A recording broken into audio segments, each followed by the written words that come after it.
We're back from another Metrocon, intact, in one piece. Doesn't feel like I'm intact and in one piece, but I assure you I am. Wow. Like, really, like, what what can I say about this one? Well, let's get this out of the way. I got to see a Kamen Rider fight on stage. I mean, this is me we're talking about. That's pretty much it, right? We're done, right? I'm just gonna lavish praise on this place again. Uh, I got to see a Kamen Rider fight. It was freaking awesome. That's it, right? Vlog done. Now we got plenty to talk about. There are stories. There are there's so much to go through. And I apologize for how long this is going to be. I apologize for what a wreck I look like because I've not had the chance to jump in the shower. I need to get this thing recorded while my brain still functions, which is it's arguable if it ever does completely in general. Um, so I think what I'm going to do is I'm going to get all the like toy centric stuff out of the way first because I know I've got my toy people who want to see what I got signed and what goodies I grabbed at or in the dealer room, and we'll go ahead and get that out of the way, and then we can talk the good stuff. We'll go into the convention, the guests, the changes, all the new stuff, all the big news, all the stories, etc. So we will start small over here. First of all, let's start with the autograph items, actually, because this year was really cool. We had Nolan North there, the voice of Deadpool, or Uncharted. Huge voice actor, like, extremely cool guy. Now, I will say, I don't get starstruck at the cons, but I'm always, like, I get a little cautious, because you can't because they're normal people. They think like you and I. They act like you and I. They just have a really cool job, and voice acting is more anonymous, so it's not like they have that Hollywood diva aspect to them or anything. These are just really cool people. Usually I'm hesitant and kind of cautious around them, unless I kind of get a bead on them. Nolan is just like straight up, just cool guy. Like you're just comfortable talking to the man. And it's really cool. He was fun to talk with. You know, so this was nice. Since I'm a Transformer dork, we got him to sign Smokescreen for me. But he actually asked me about this. Like when we got done with the interview, he asked me, "Well, how'd you like Beast Hunters?" I thought it was weird. We completely changed shows afterwards. So yeah, and he heard about like the upscaled, the legend sized upscaled Smokescreen. He thought, oh, they make a big Smokescreen. Well, kinda. The people watching this who don't know toys. What the hell is he talking about? What's a Smokescreen? But this was really cool. So I have my signed Smokescreen, Nolan North. Yay! Because Deadpool's too easy. I have to get it. If I can get a Transformer signed, I get a Transformer signed. Which brings me to Troy Baker, and this is another big voice actor who had an enormous. His 2013 is probably the best year I've ever heard of for a voice actor. I mean, he inherits the Joker in Arkham Origins from Mark Hamill. He's got Bioshock Infinite, The Last of Us, where he won an award, Saints Row 4, one of my favorite games of the year. Just bang, bang, bang, just huge list of games and roles in that year. So, really cool guy, and, like, very knowledgeable in what he talks about and how he thinks. So, Nolan's North is pretty funny and entertaining that way. Troy's is more introspective, and I really like what we discussed and what we kind of got to it because it's much more philosophy and thought. We'll see. I'll have to watch back to see how it came out. You tell me how it came out. I'm gonna post it later. But for him, a Fall of Cybertron jazz felt appropriate to me. Felt appropriate to me because I've got Phil Lamar's jazz hanging on the wall back there. So now I have two jazzes that will go side by side. And this one is cool because you probably can't make it out on here. We'll try. It is actually signed to the Plastic Addict. Thank you, Mary, for introducing me that way. That is cool. So, more Transformers for the wall that will never be opened. It's signed by very cool people. And speaking of signing from cool people, there is Scott McNeil, of course. It's like this is just like tradition now. I feel like he needs like a guest starring credit on my channel now. I'm running out of rare toys for Scott. I really am. I'll be honest with you. The plan this year was King Arthur and the Knights of Justice, because a few months ago I could find Lancelot everywhere, and then we're coming up to the con when it's time to start buying things up, and he just could not find it anywhere. So I figured he hasn't signed Wolverine for me yet. I know he loved playing Wolverine, so complete with a schnicked on there, he has a Wolverine. And I played a bit of a joke on him regarding this particular Wolverine, and it not a joke but a surprise, and it left him speechless. So yeah, as usual, the first thing I usually post up traditionally is the Scott McNeil autograph. So keep an eye out. A couple days I'll post that up first, and yeah. You gotta see what I pulled this year. You just do. So that's the autograph stuff. I really wanted Hendon Walsh was there too. Princess Bubblegum, Starfire from Teen Titans. Starfire that's still in the box is like $80. I love Starfire, but not $80. Love her. So well. Alright, we're going to brag about toys now, because the dealer's room this year was enormous. Like, literally, I got lost in there, like, 2 or 3 times. It's big. And when we get to, like, all the changes that happened this year, we will get into that.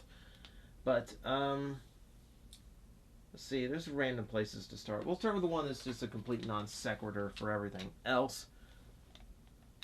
We found a Boon Pocky for like $20. It's like, you want a Boon Pocky? Yeah, I want a Boon Pocky.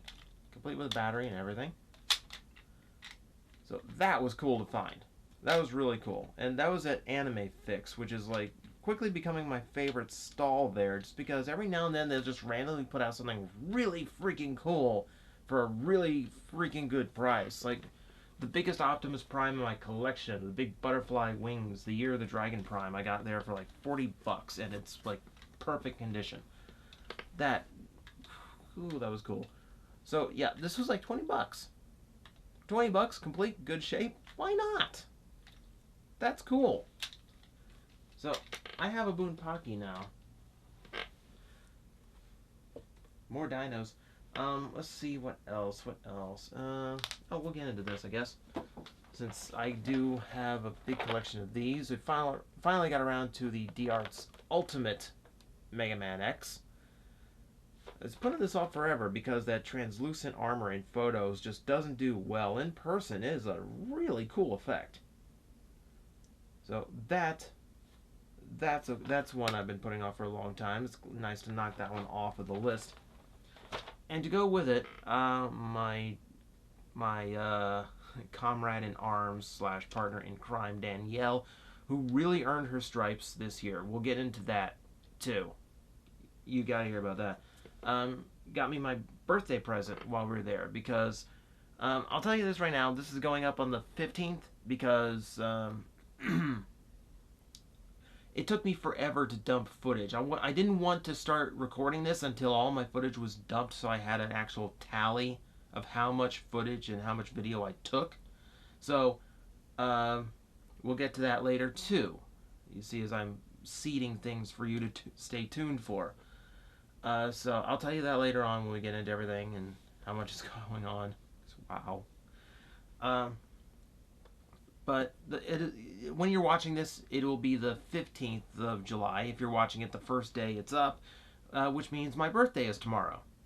So Danielle got me this for my birthday, which is the Figuarts Zero Sigma. So now I have the big bad in his zero articulation form, but oh, it's a cool pose. It's a cool pose that's technically from Mega Man X5, but it's the X1 design. It's kind of weird that way. So, it looks cool though.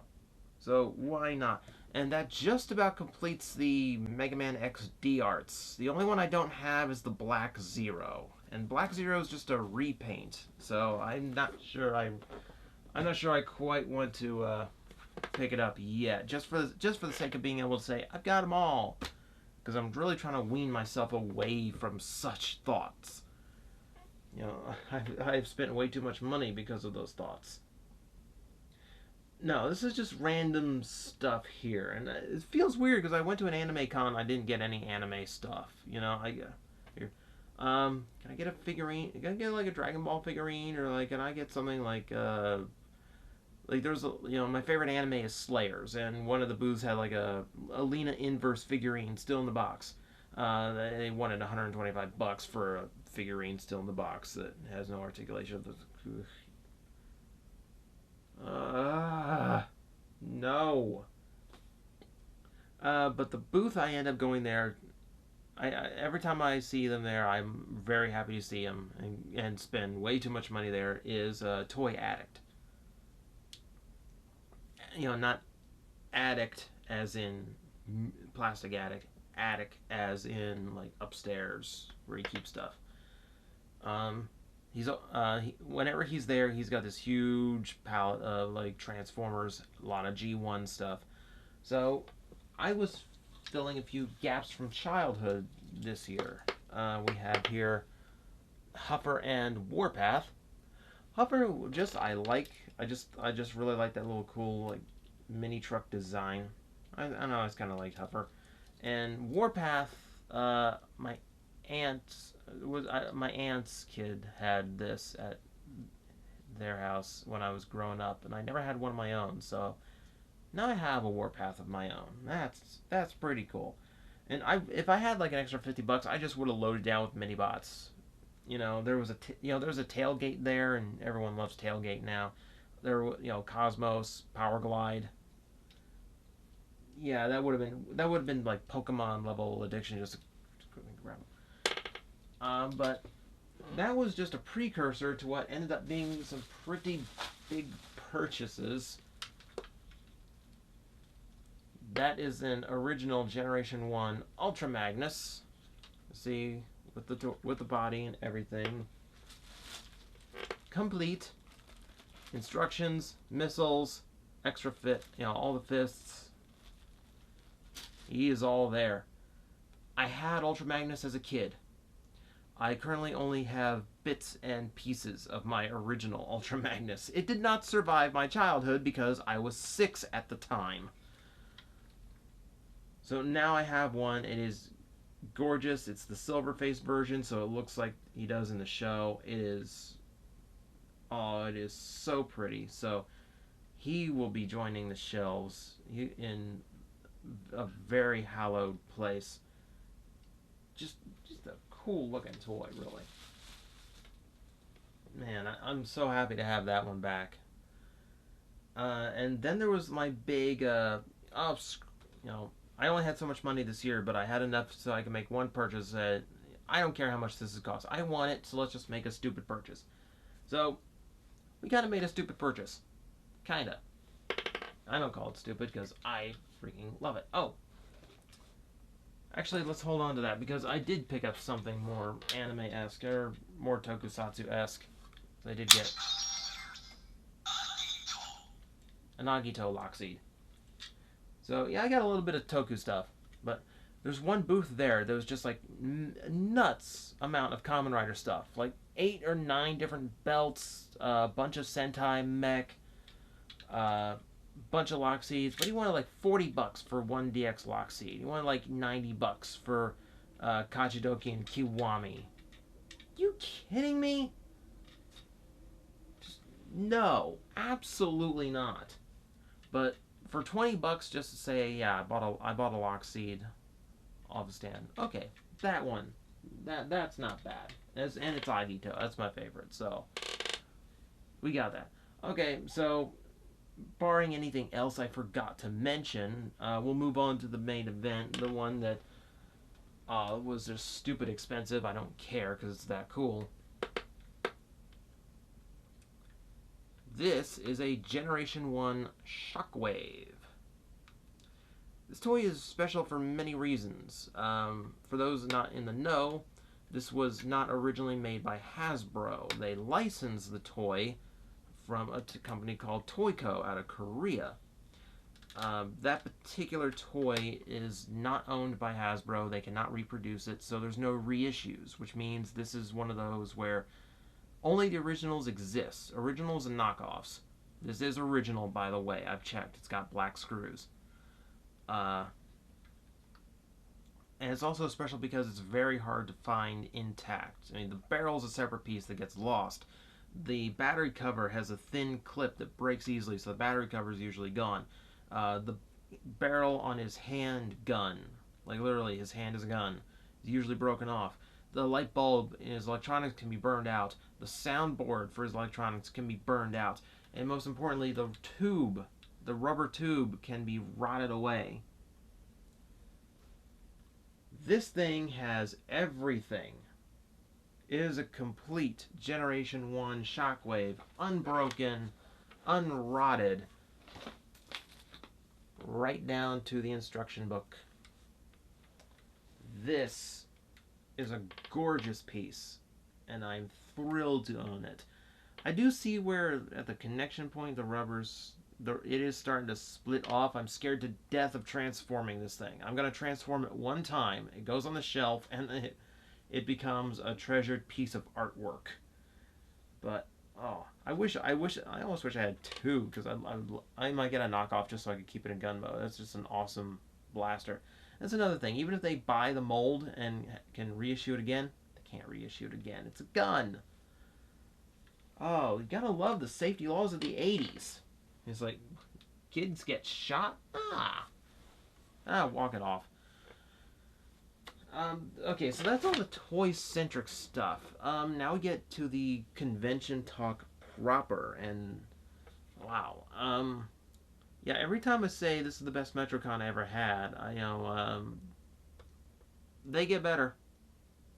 I've never seen one backpedal, not yet, anyway. So where do I begin? Man, we caught so much stuff this year. First off, this was a year of change for Metrocon. They went way bigger. They had a lot more of the convention center rented out. I want to say they had the whole building to themselves because, they're utilizing just like every inch of space, and it was an exhausting experience for me because I was running around up and downstairs more often than I've ever done for Metrocon in the past. I dropped 25 pounds before this convention. For everyone who has been noticing I've been losing weight, that's how much the official tally was. So that was just like, it was exhausting. It was good exhausting though, because it was a lot of fun, and it was great that to have such a big run of the place. This year, because of the size of the convention, because of the crowd they were expecting, because of the guests they had, they rented out as much space as they could. So we had where main events usually was. There's 3 levels that normally get used. There's the bottom floor, where the guest track and special events, and usually the dealer's room is taking up like the majority of the ballrooms downstairs. And we move up from there, and that's where the artist alley is. And then one floor above that is where main events is, in one of the 2 biggest rooms of the convention center. This year, the biggest room had main events, and the room beside it had the it's late. It's very late. I don't know why I'm still up. I don't know why I'm still conscious. Um, it was. I should really edit this part out. I'm not going to. It had the dealer room, and the dealer room was enormous. Like I said, I got lost in that place several times, because there's just so much stuff to go through. And the irony is, I didn't record nearly as much of the dealer room as I normally do. So now that meant that a lot of the downstairs area that was normally reserved for the dealer room is now reserved for other things. The autograph room had its own room this year, which I hadn't seen since my very first Metrocon in 2008. So that was kind of a throwback, and it's kind of nice because normally in more recent years it's been in the dealer room, and that made it really easy to just browse the dealer room for as long as I could, and then just head over to the line as soon as people started lining up. That way I didn't actually have to. I didn't have to just like go there an hour ahead and go, oh, I wasted my time. No, I could still browse around for a few minutes and just like, oh, a couple people are ahead of me, no big deal. But on the flip side, I prefer having it in its own room because the interactions are so much more quiet. You can actually, you get a few minutes to talk to your favorite voice actors and actually meet the guests, face to face. It's great to actually be able to hear them without having to shout. That's a boon. So that was really cool.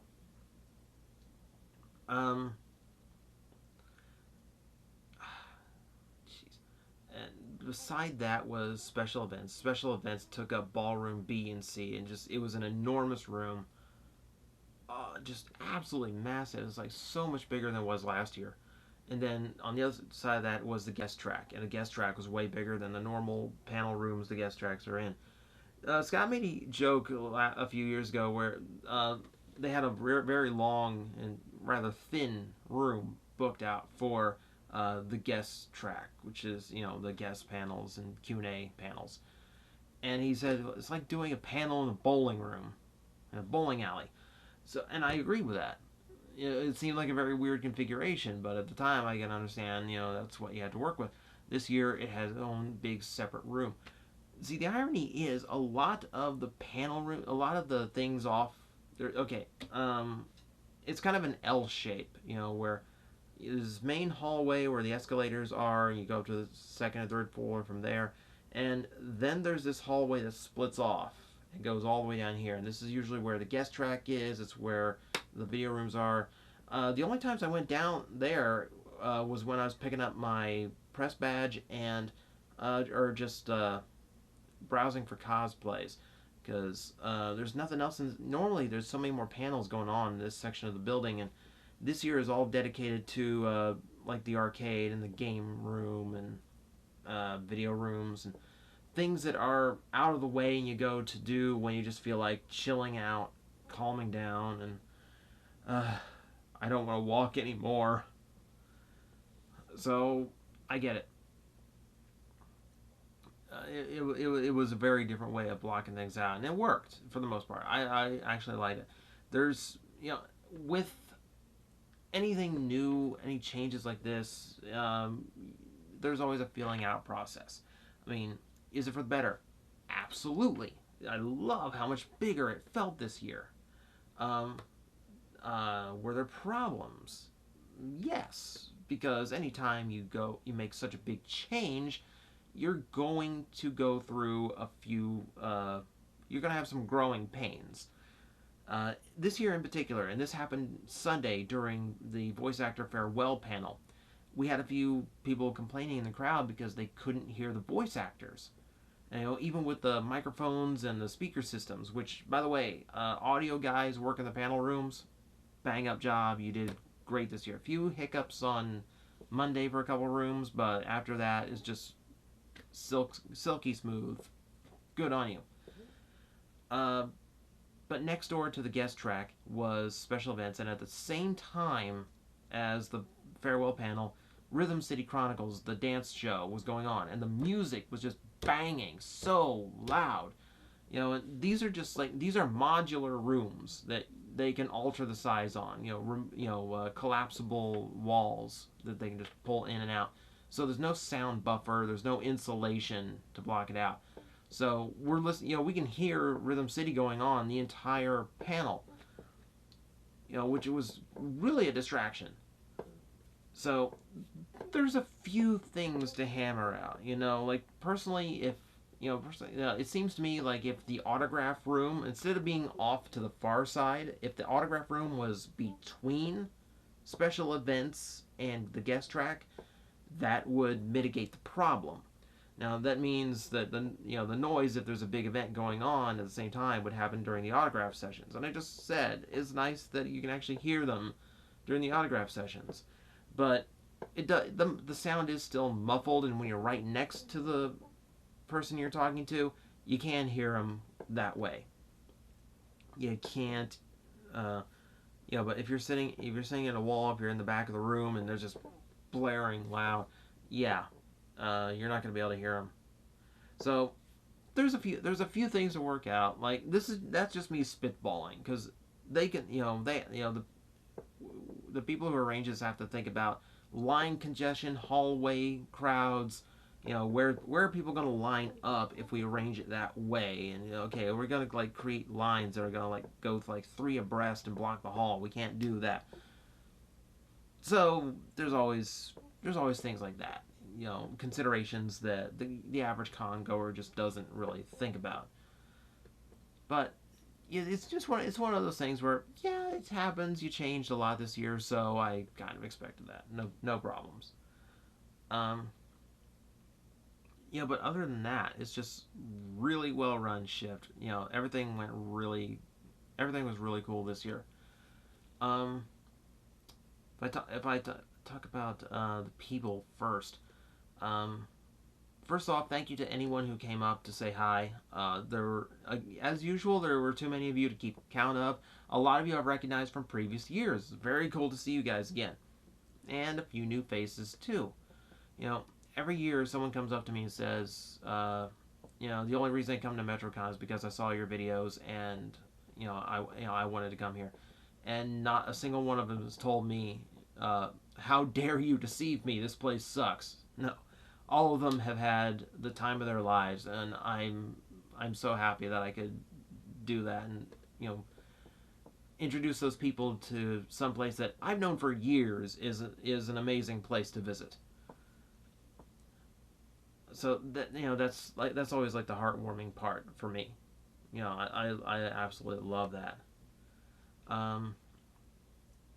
So we're and the people are just amazing. Everyone this year I met was really friendly. It's weird just because I know so much of the staff now. It's like, why do I even get a badge? Everyone knows me. But one thing I will say, the cosplays this year were just amazing.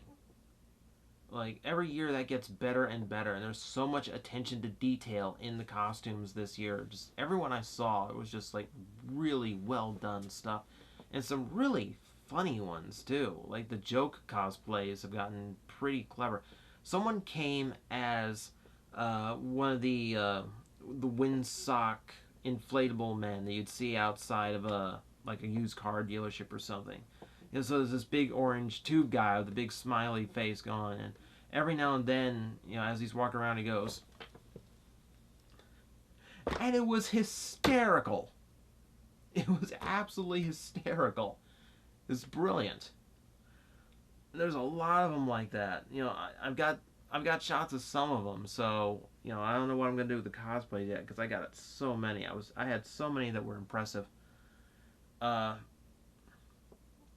There was one guy there that came as in full Team Baron outfit, the coat, the waistcoat, shirt, the pants, the boot, everything, done up straight up Kaito, Kamen Rider Baron, right down to the belt. It was really cool. Finally, people actually know this stuff. Finally, people know what these characters are, and I couldn't get him on film. I couldn't get his name, but oh, right, that was me. Yeah, I actually tried my hand at cosplaying this year, my first time ever, and I will tell you, I have such respect for those people now. I really do. Now that I've kind of joined the pack, joined the collective. Uh, yeah, especially if you're cosplaying in Florida in the summer. Uh, I was, 2 days for Metrocon this year. I was in 3 layers. I'm like, how do people do this? There's people here like full armor and like multiple layers of leather and just, oh my god, I can barely breathe right now. And there's someone walking around in a giant Sonic the Hedgehog costume with Mega Man armor on top of it. Which the Sonic the cosplayers there almost every year, he always does some weird mix up. That is by far my favorite one. By far. Is like Mega Man X with Sonic the Hedgehog's head with a bit of a helmet. It is freaking cool. That was funny. That was funny. But yeah, I had a lot of fun doing the cosplay thing, and it brings out the Kamen Rider fans. I met a lot of people that way. One of the dealers that I see there every year told me she just finished Double. Like, oh, that is cool. And that's why I like wearing the Kamen Rider belts. Because it gives me like something where I can be identified, and the people who are into this like I am can see it, find me, and I found people that way. I found a fan who was had the Sengoku driver on, and we did a henshin pose together, which I got video of, and he's far cleaner at it than I was because I kept checking out. Did it go in? Did the seed go in? Did I hit it right? Okay. It was funny. It was funny though. It was a really cool little experience. So you'll see that.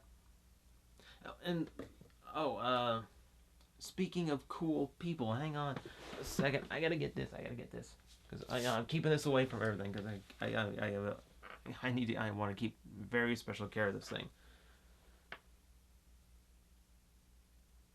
Yeah. You ever see the girl who's giving the panelists rubber duckies done up as their characters?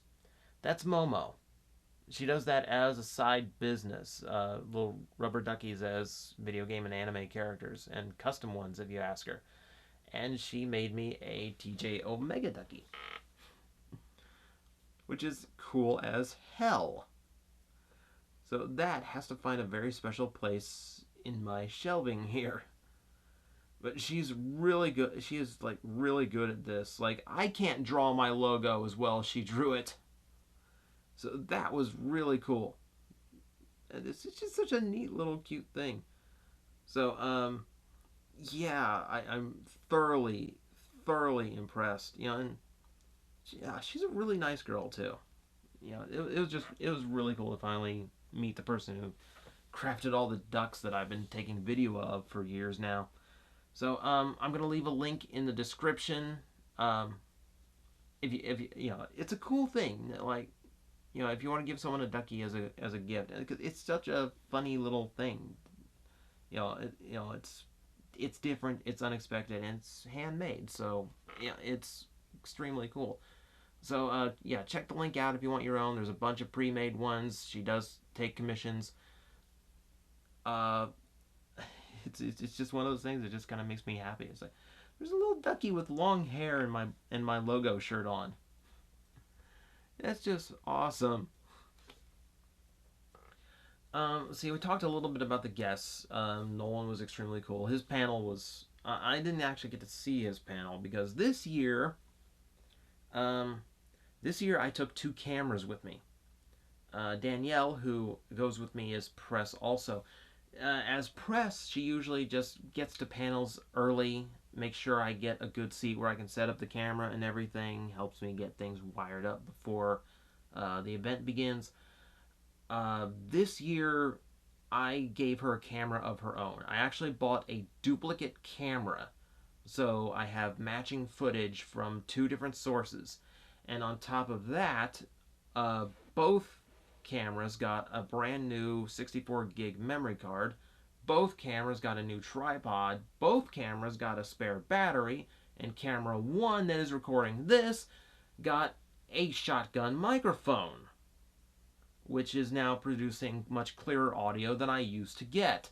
So I spent about $500 in upgrades for this convention, and that's a running theme because Metrocon's the reason I needed to spend $1,500 on a new computer rig because my footage from last year wouldn't process on my old computer. So Metrocon makes me spend money, whether it's on these things or whether it's on equipment. I upgrade because I want my Metrocon stuff to be better. And it makes everything else better too, but it's the motivation. It's really what motivated me to begin with, but we'll get to that. So,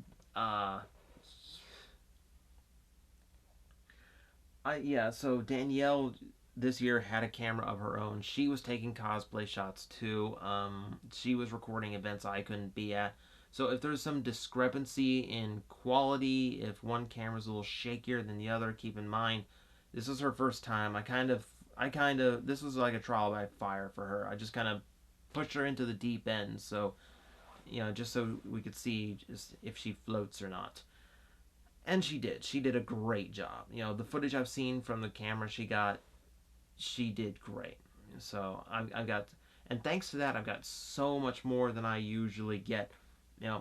I got the fire show this year, which they did a great job. I mean, I'm not even like this one was Mass Effect themed. I'm not even a Mass Effect fan, and this was an awesome show.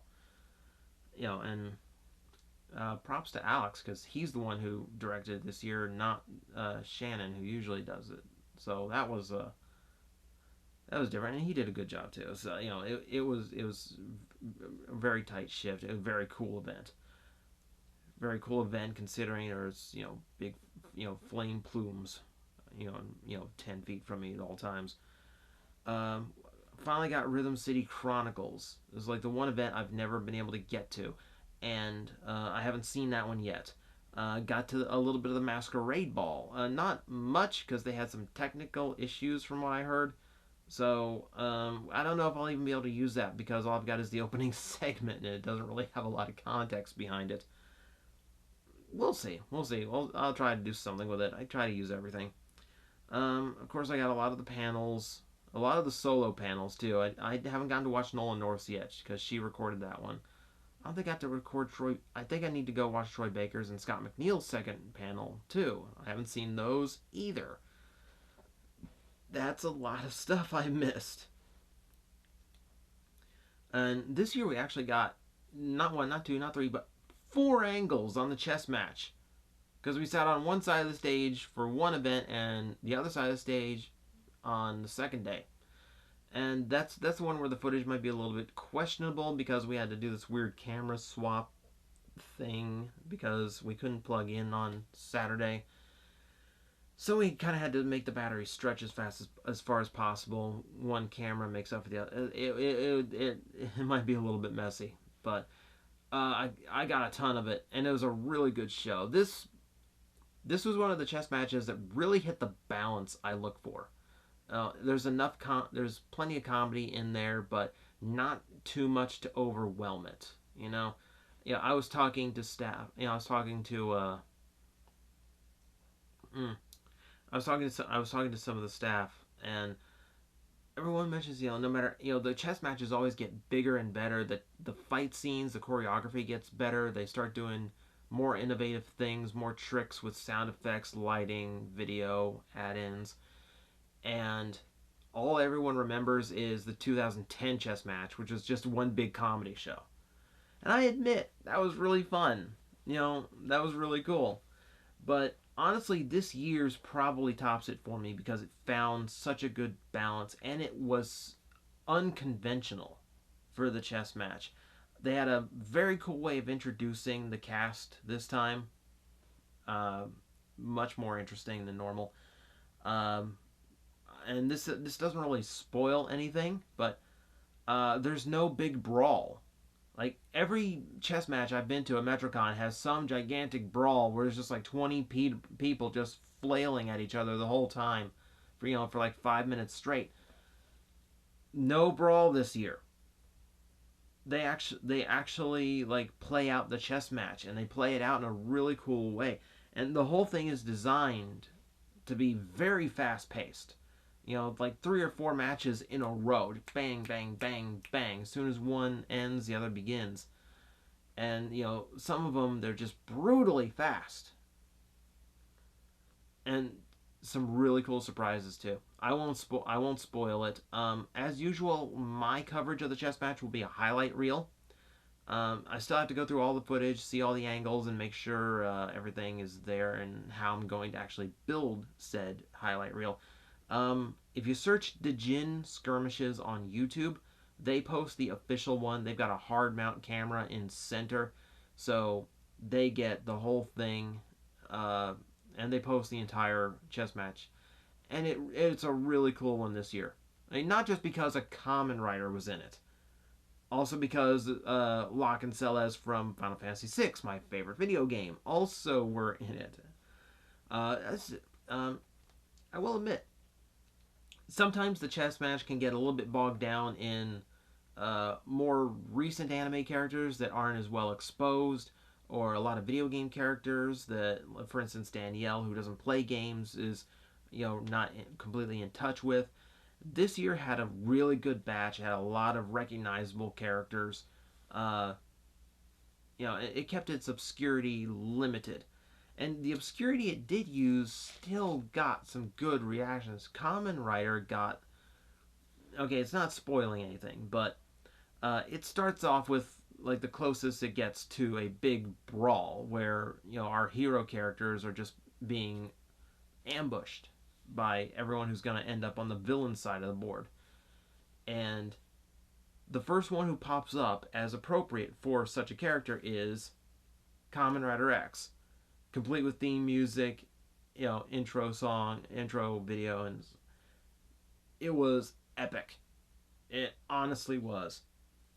X this year was played by a new cast member. It was his first year, and I was talking to Amilcar, one of the performers I know, and he was, my God, him and another performer who I won't spoil because it's a really cool moment in the chess match. They were ribbing the guy beforehand. Go, look, TJ's going to be recording this. He's a huge Kamen Rider fan, and if you get this wrong, he'll call you out on it. He will know. So the poor guy, it's his first time, and he was nervous as hell because it felt bad. It's hysterical, but I kind of felt bad. But he did a really cool job, and I met him after the chess match, and he's a cool guy. He's a cool guy. Like I hope he sticks around. I hope we get to see him again. Next year's theme, by the way, is brains versus brawn. And guys, Kamen Rider got a good reaction, and one of my favorite writers is named Stronger. Brawn, Stronger. Hint. It was really cool. It was really cool. I loved this year's chess match. I'm really excited to put together a highlight reel for this one. I got to see the second day of gear grappling. As usual, day one conflicted with my interview schedule, which seems to happen quite a bit. So I never managed to catch day one. Day two I was there for, got the whole thing. Really, really good show this year. The main event was awesome, and unfortunate, and it was awesome, especially considering it wasn't what it was meant to be. Ariel, who is the director of the event, performs in the match, and unfortunately on day one, in the midst of the match, sprained his knee bad. executing a move, like how wrestling works. You execute a move, that you've done 1,000 times before, and then this one time you do it, and you're maybe a couple centimeters off from where you normally land the spot, and everything just gives out. So it was, oh, it was terrible. I saw him on crutches the rest of the convention. I felt horrible for the guy. Uh,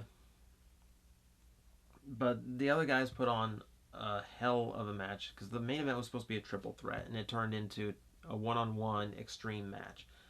And great match, really good match. Chairs, ladders. Anyone see pro wrestling where like they take that bag of thumbtacks and spread them around, and like slam the guy into them? They did that spot, but it's a PG convention, so they used the much more devilish and much more painful alternative to thumbtacks, Lego bricks, which was hysterical. I've seen an independent promotion use the Lego brick before. Um,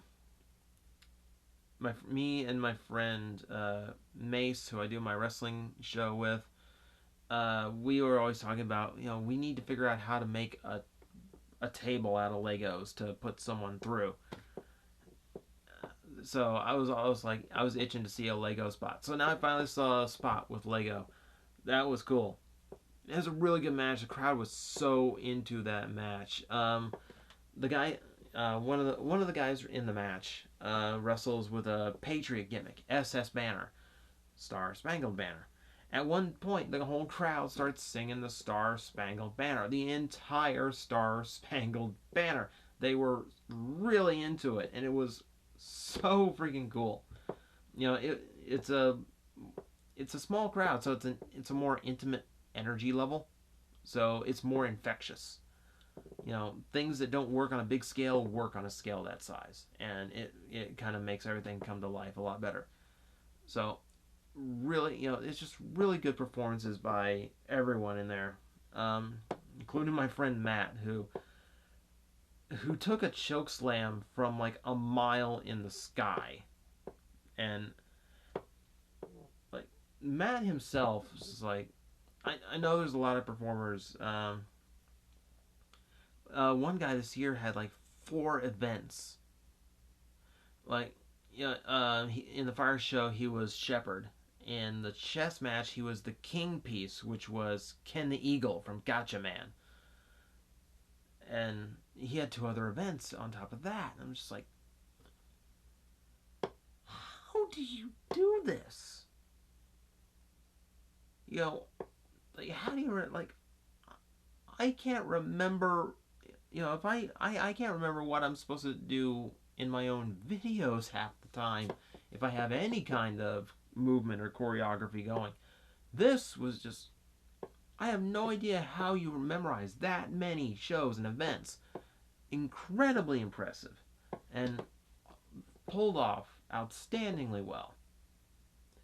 But yeah, so yeah, watching my friend Matt get just choke slammed to hell is hysterical to me. Uh, it was just a really good event all around. Oh man, what else did I catch? I should have had the program guide in front of me just so I don't get lost. Because I don't want to forget anything. I don't want to leave anything off just because, just because I'm getting wrapped up here. It's extremely late. I am extremely tired. Aside from those, I'll mention the other voice actors that were there. Richard F. Carr came back. He was fun. He was a really fun guy. He's very quick witted at a panel. Dante Bosco came back. Freaking Rufio, and Zuko. Extremely chill guy. Extremely cool to talk to. Mary Elizabeth McGlynn. Her and Troy Baker did an acoustic concert. Because Troy plays the guitar, and he sings, and they play. They toured uh, doing Silent Hill songs because they do duets for Silent Hill music. Amazing show, amazing. There's always an event every year that the staff asks me to get to them. Ask me, okay, I know you recorded it. Can you get it to me? I've gotten more requests for that concert than I've ever gotten for anything else like that. I mean, it was that good, and like that room should have been packed because no one would have been disappointed. You know, so many people missed a really good show. Unfortunately, I can't post it up because it's a lot of music, including some unreleased stuff. So I don't really want to do that to the guy. Because especially after talking to him, I've got even more respect for him now, and I don't want to. I don't want to cause any problems. So, uh, we'll see. There might be something there. I don't know. I think the one event I attended that I haven't mentioned anything about yet, I entered the AMV contest again. And last year's video that won me the whole thing, that won me Best in Show, was a complete accident. Like, it's a Toonami AMV. It's a Toonami tribute. And I thought, let's pair it up with Mr. Roboto. And that's only like half the song is the Domo Arigato part. And then everything else is like a lot of lyrics about stuff that has nothing to do with robots. So, like, okay, what else am I going to do? So I started matching lyrics to different Toonami shows and go, that sounds like the plot to Rurouni Kenshin. That sounds like the plot to Gundam Wing. That sounds like the plot to... Oh, no, wait, that sounds like Tuxedo Mask from Sailor Moon. So... And the more I studied the song, the more those blocks just fit into place, and it was all from the era of Toonami I liked so much. So I was like, this is just... It was magic that just happened to fall together exactly how it did. So, basically my win last year was a fluke. I could not have designed the video to be that good. That was an accident. So this year I took a risk and I did something in my tradition that barely qualifies as an AMV. I went to the Metrocon AMV contest with a Metrocon AMV. I took the last 5 years of the videos I've been doing, set it to a song that I felt was very much in the spirit of Metrocon and its attendees, and I thought, oh, why not? It might win the best homebrew, where it's all original footage.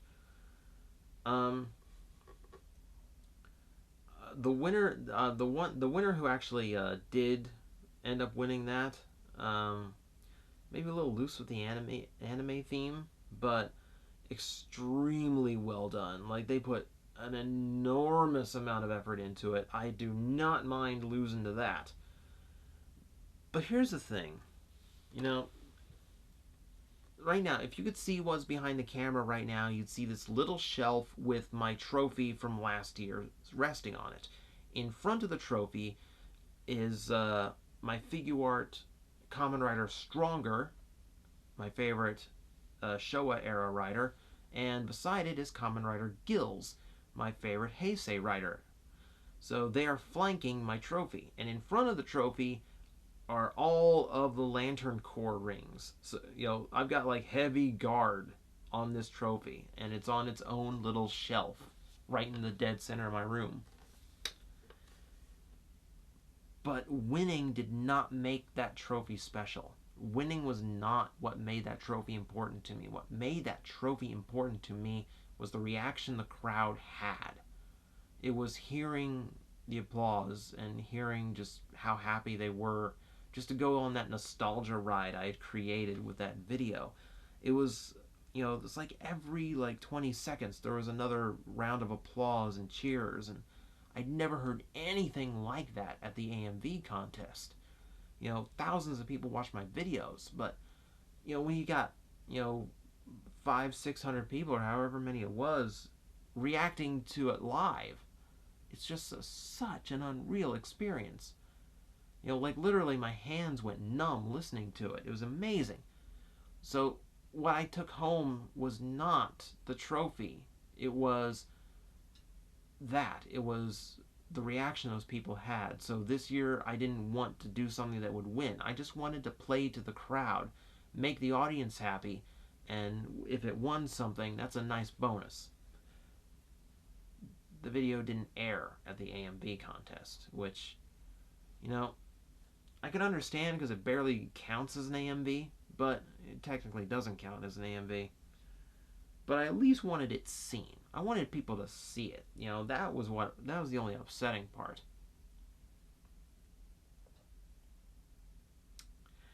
Nick and Alex played it at closing ceremonies.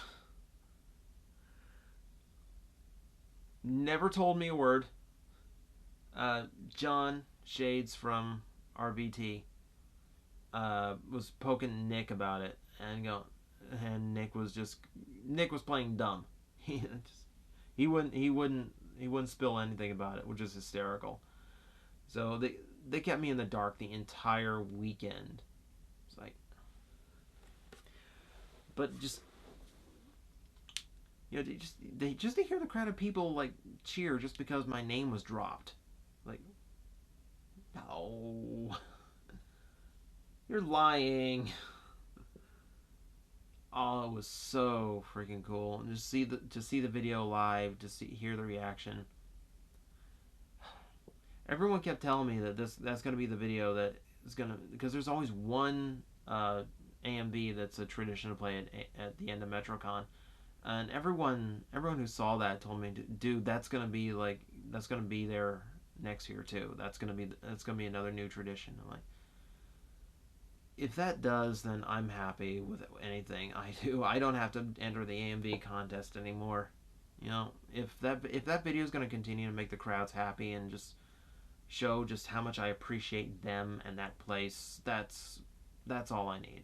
I mean, I've told the story before, but I love it. It bears repeating to anyone who hasn't heard it. You know, 2008. I spent 6 months entertaining 23 people with nothing but a webcam and really wondering why I was wasting my time on the video thing. And then my first Metrocon happened. We went because it was 2 days after my birthday, and Scott McNeil's name was on the marquee. So, okay. You know, I take a little snap camera that I borrowed from my aunt and went up to Tampa and had the time of my life. You know, absolutely incredible to, for the first time, be in my element. You know, and that year, you know, just so exhausted. We have a 3-hour road trip ahead of us when we get home.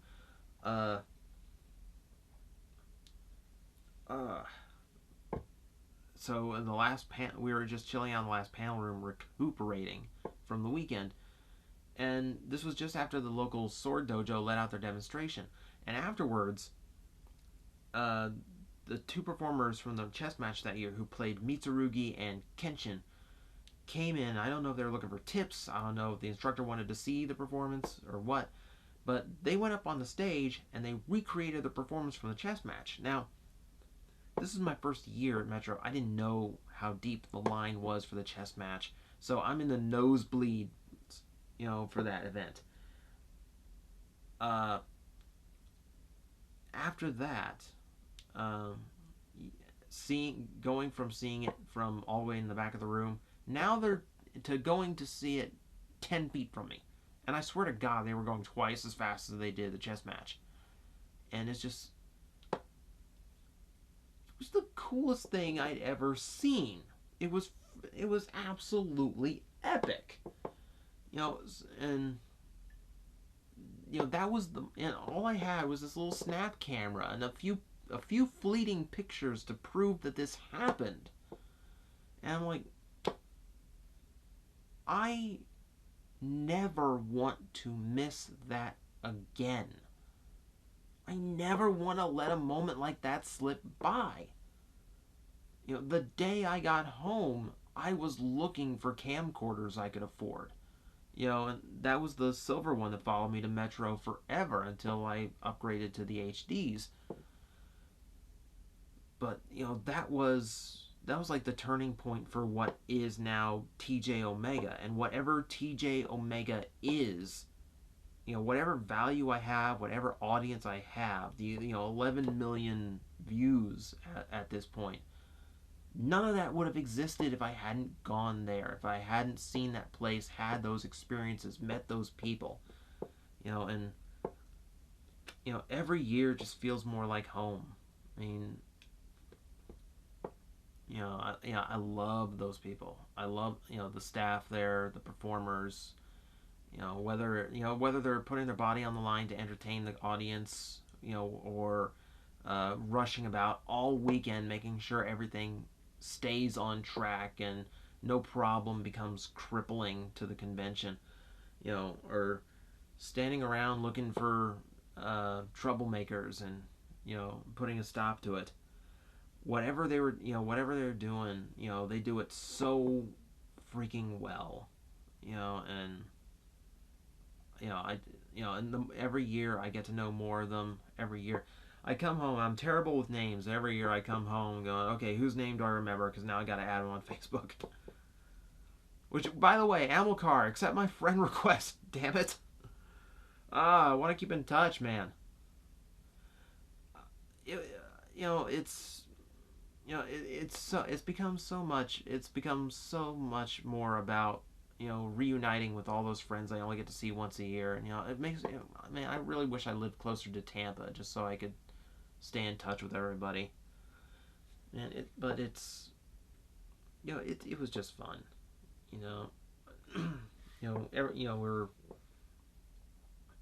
we're hanging out poolside on Sunday, just anytime you could say, yeah, I hung out poolside with Rufio. Okay, that's a cool capper to a weekend. But it was special to me because there was one, and I shouldn't even tell it, but I'm going. Why not at this point? There was one year Scott invited me down to the poolside party, and I got down there, took a seat, and the security didn't. I was just like, I was on a VIP pass, so I was like, the security didn't know me. Just some guy came by, and out I went. And it really, really got to me. Really got to me. This year I go down. I go down to visit, and no one bats an eye. Everyone knows me. Everyone knows what I do, and and it just felt like it felt like home. It felt like I belong there. It's I can't tell you that feeling. That's just. I'm getting emotional now. I'm starting off talking about freaking toys, and now I'm getting all sentimental. But it was an extremely cool way of ending the weekend. Just to finally just hang out with all the people that put on those shows and put on the events that everyone's just so busy during the week. I never get to talk to anyone. I think Sunday night was like the first time I've actually gotten to talk at all with Alex, or Nick rather. Nick. Usually I see Alex around. Usually I get to say hi to Alex. Nick is just like, I don't know where Nick hides during the show, but I never get to see Nick. So that was kind of cool. And yeah, I'm sorry. I keep using the clip of you bashing your own head in with a nunchuck. It's funny. But it was it was cool just to go around and mingle and talk. I was talking to Ariel forever. Which, dude, you better get well soon. You better come back better than ever. You don't know how much I was missing Ray Kratos this weekend. Man, I wanted to see you in the ring. That sucked. And you were talking. We had other plans that didn't work out as a result. And next year we got to do something, dude. We got to make something happen. So I started to saying I'm not going to mention names. Now I'm mentioning names. And I was like, because I can't mention everyone. Because just I know so many of you now. I love you people. And you make me feel loved, which is amazing. My favorite part of the weekend now is getting to talk to you guys, and more so than record all the events and everything. So that's Metrocon in a nutshell. I mean, once again, just an absolutely amazing show. Had an amazing weekend in a year where I really, really needed that weekend. I needed that so bad. It's just I didn't want to come home. I really didn't want to come home. But here I am now. It's late. I don't know how I met. That was the running joke on Sunday night was, okay, you know how tired we are now.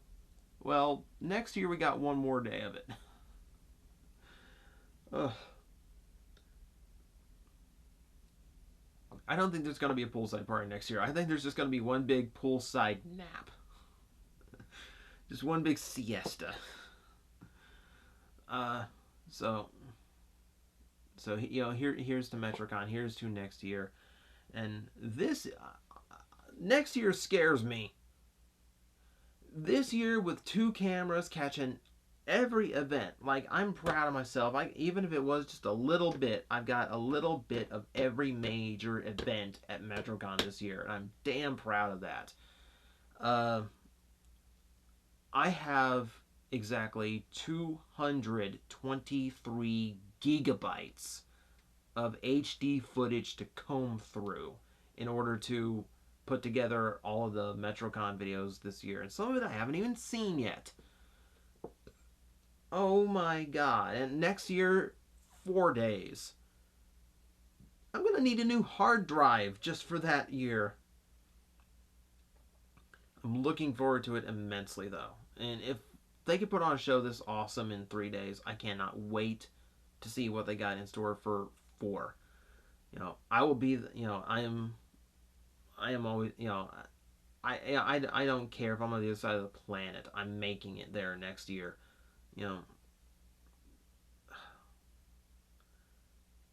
don't know how I'm going to survive it. I don't know how I'm going to do it, but I'm going to do it, because as long as they run that place, I want to be there, because, as far as I'm concerned, like, I come back to my editing room and I sit for 360 days waiting to go home again. So, and that can't come soon enough. So, to all my friends from the con watching this, thank you guys for an incredible weekend. Thank you for making me feel like I belong there. Like, I loved. I'm not Team Dynamite, but you still make me feel like family. So, I love you guys for it. And this video's gone way too long, so you must really like me if you actually stuck through all of this. So I'll stop being mushy here. I'm going to go slip into a nice, friendly coma now. So thank you for watching. Stay tuned. I got so many videos coming up. The Scott autograph is going to be first up among them. And who knows after that, because I've got so much to go through, so much to post, and I will try to get it out as soon as I can. So to everyone who was there, thank you for saying hi. To everyone who put on the show, thank you for an amazing job as usual. And for everyone who's just watching this because I put it online, thanks for putting up with a lot of sentiment and a lot of bragging. So as far as Metrocon goes, I will see you guys next year. And as far as my audience goes, I will see you soon with a ton of awesome content. Seriously, you gotta see what these guys did this year. So I will see you then.